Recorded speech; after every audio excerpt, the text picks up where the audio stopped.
Next question number 6. Explain why 7 into 11 into 13 plus 13 and 7 into 6 into 5 into 4 into 3 into 2 into 1 plus 5 are composite numbers.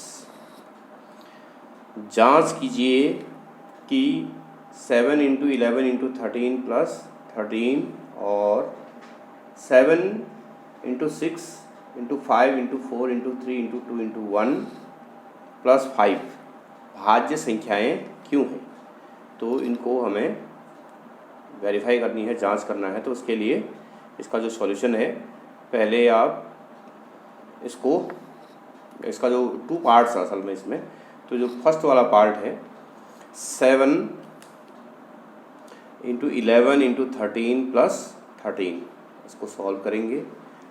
7 11 जा 77 multiply by 13 plus 13, 77 multiply by 13 1001 plus 13 1014।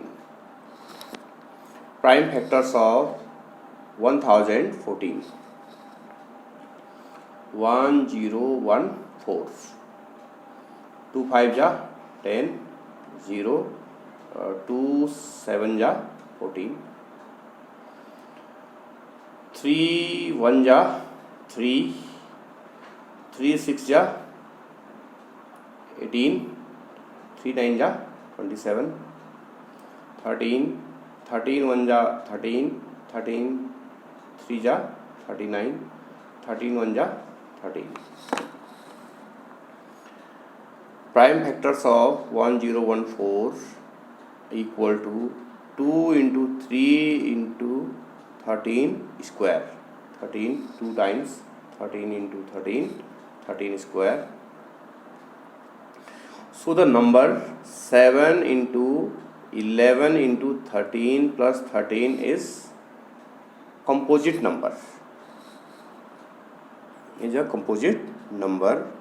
A number which has more than 2 or more than 2 different factors is called composite number. Here 1 2 3 4 5 factors are there, hence the given number is composite number. Part number second, 7 into 6 into 5 into 4 into 3 into 2 into 1 plus 5, 7 6 जा 42, 5 4 जा 20, 3 2 जा 6, 20 into 6 120, 120 into 40 5040 plus 5 equal to 5045. Prime factors of 5045, 5045, 5 1 जा 5, 0 0 5 9 जा 45, 1009, 1009 is prime number.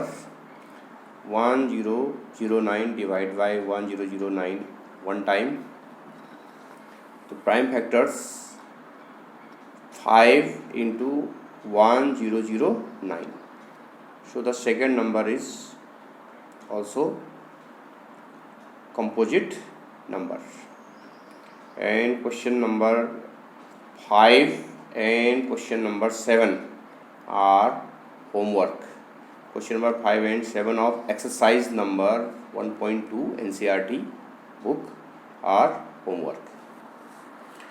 तो ये 2 खंड अभी मैंने ये बताया था इसमें, जिसमें आपको पता लगाना था कि ये नंबर 7 गुणा 11 गुणा 13 धन 13 और जो ये दूसरा नंबर है, ये दोनों भाज्य संख्याएं क्यों हैं, इसके लिए जांच करनी थी। तो इसके लिए हम सबसे पहले 7 गुणा 11 गुणा 13 इन सबको गुणा करेंगे। गुणा करने पर 1001 आया, उसमें 13 जोड़ दिया 1014। 1014 के अभाज्य गुणनखंड किए, तो इधर ही आप देख सकते हैं। तो इसके अभाज्य गुणनखंड आ गए 2 गुणा 3 गुणा 13 की घात 2, 13 दो बार है, तो ये संख्या भाज्य हो गई है, हमारा ये सिद्ध हो गया। क्योंकि वे संख्याएं जो जिसके 2 या 2 से अधिक अभाज्य गुणनखंड होते हैं उनको भाज्य संख्याएं कहते हैं। तो यहाँ पर तो आप देखते हैं 1 2 3 4 अभाज्य गुणनखंड के रूप में हैं, तो ये भाज्य संख्या सिद्ध होगा। इसी तरह से दूसरा जो पार्ट था इसका 7 × 6 × 5 × 4 × 3 × 2 × 1 + 5, तो इन सब को मल्टीप्लाई किया तो ये आया 5040, यानी कि 5040 आया, उसमें 5 जोड़ दिया 5045। अब इसके अभाज्य गुणनखंड करेंगे तो ये 5045, ये 2 और 3 से सब भाग जाएगा नहीं, 5 से जाएगा, 5 से 1009 बार गया। अब 1009 अपने आप में अभाज्य संख्या है, तो 1009 से 1 में भाग देंगे तो 1 बार जाएगा। तो इसकी भी कम से कम देखिए 2 गुणनखंड आपके आ गए हैं, तो ये भी अब जो है भाज्य संख्या है। अभी बताया था इसकी परिभाषा में, वे संख्याएं जिसके 2 या 2 से अधिक अभाज्य गुणनखंड हो उनको भाज्य संख्याएं कहते हैं। तो ये भी आपका सिद्ध हो गया। अब आपकी प्रश्नावली 1.2 में जो एनसीईआरटी की बुक है आपके पास, उसमें क्वेश्चन नंबर 5 और 7 को होमवर्क के रूप में करना है। यदि आपको आ जाता है तो ठीक है, नहीं तो आपको बाद में बता दिया जाएगा।